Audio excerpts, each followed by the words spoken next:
cell, the unit of life. Now, what is the basic definition of cell? It is the structural and functional unit of life, right? Robert Hooke, he observed Koch cells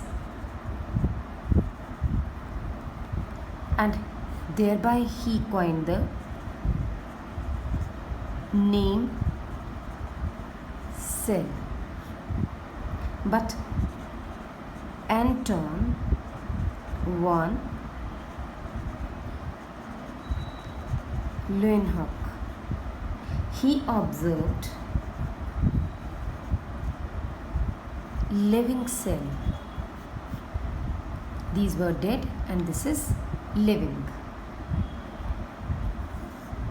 We knew about cell theory as well, that we studied in class 9. What is that cell theory? Schleiden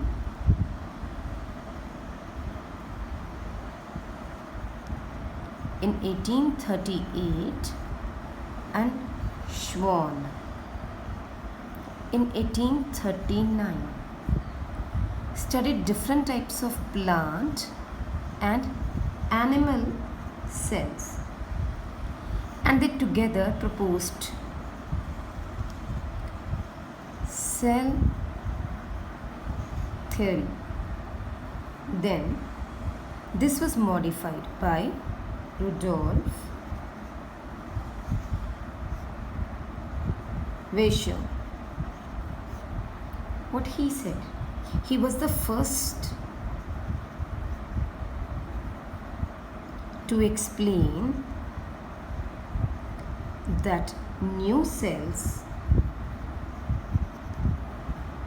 are formed from pre-existing cells, and we call it omnicellular, acellular. Okay, and the cell theory that we understand today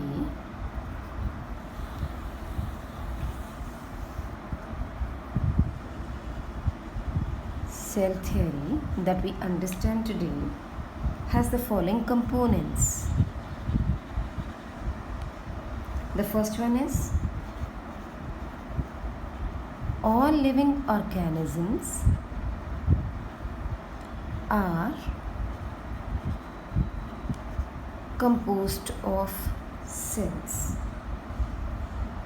And let's not finish it up here. We are not going to end it up. We are going to continue. And its products. Okay.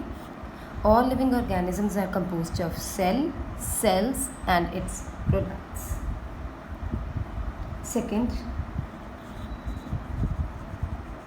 all the cells arise from pre-existing cells that we have just mentioned, omnicellular, acellular. Moving to the overview of a cell.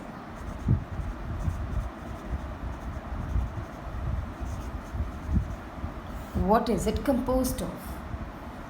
We say cells, they first of all have a membrane bound nucleus, which is also called the brain of the cell, and membrane bound organelles, right? And basically we call them eukaryotic organelles. Now cells which do not have a well-defined nucleus, right, and membrane bound organelles, they are called the prokaryotic cells, right?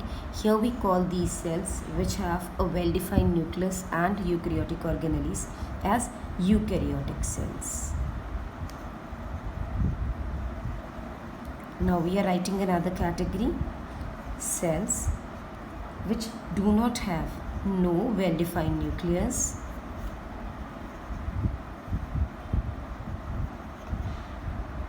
And membrane bound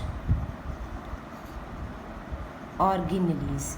We call this cell as prokaryotic cell. Alright, this is basically the recapitulation of what all have we learned, but it's a part of the chapter, so we are doing it. Then moving to the third point. In the overview itself, there are ribosomes.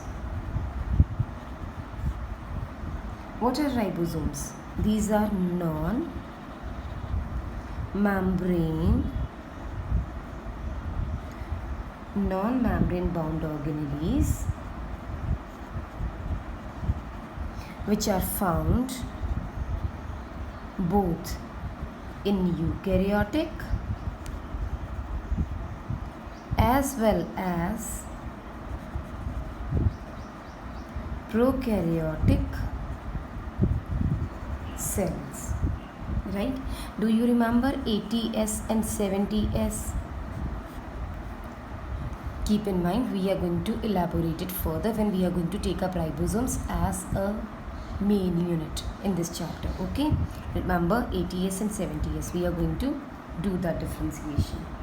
Then next thing is centrioles. Why do we say centrioles are quite important in a plant's life or in a cell's life? They are non-membrane bound organelles, especially in animal cell. These are meant for division. Okay, these are meant for division. Their whole sole purpose is to carry out the division in a cell.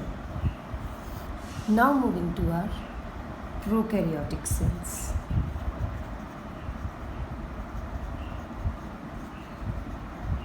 What do we know about a prokaryotic cell? First of all, a cell which does not have a nuclear membrane and other membrane bound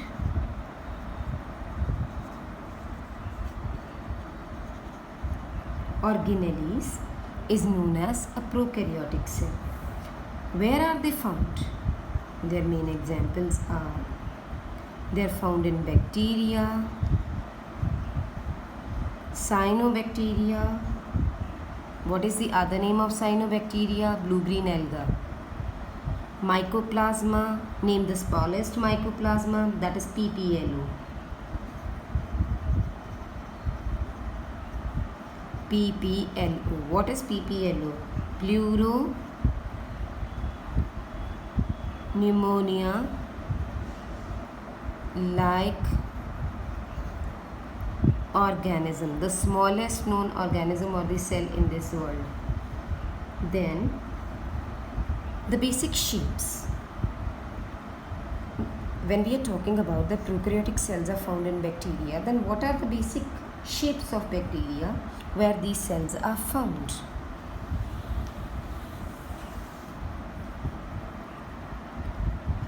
The four basic shapes of bacteria. First is coccus. Coccus means spherical. Second is bacillus. It means rod like. Third one is vibrio. Vibrio is comma shaped. And fourth one is spirillum, which means spiral shaped.